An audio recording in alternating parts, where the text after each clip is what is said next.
नमस्कार दोस्तों कई बार ऐसा होता है हम किसी की सिचुएशन के बारे में जाने बिना ही उस पर रिएक्ट कर देते हैं जो कि बिल्कुल गलत है।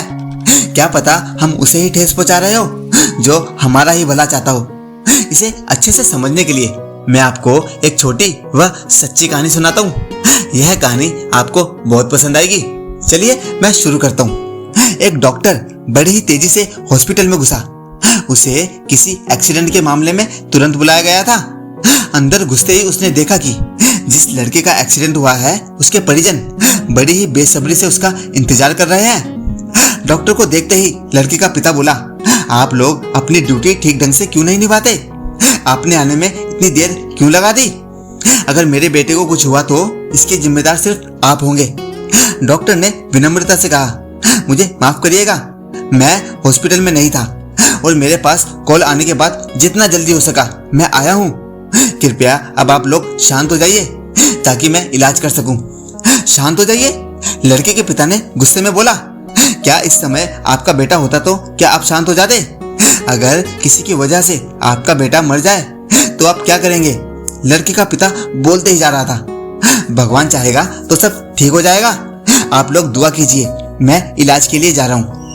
ऐसे कहते हुए डॉक्टर ऑपरेशन थिएटर में चला जाता है। बाहर बैठा लड़के का पिता अभी भी बड़बड़ा रहा था।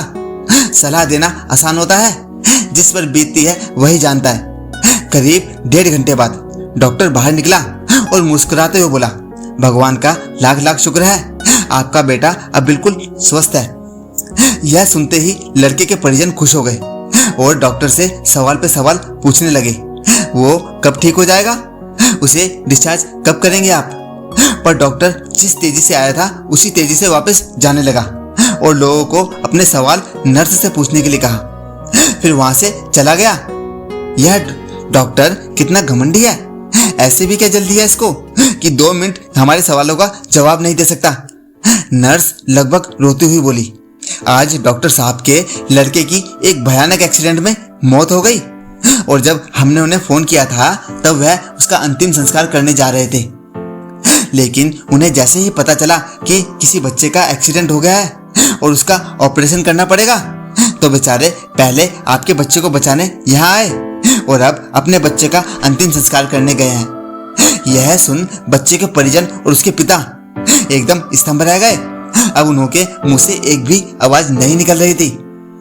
दोस्तों, यह कहानी आप भी हमेशा याद रखना।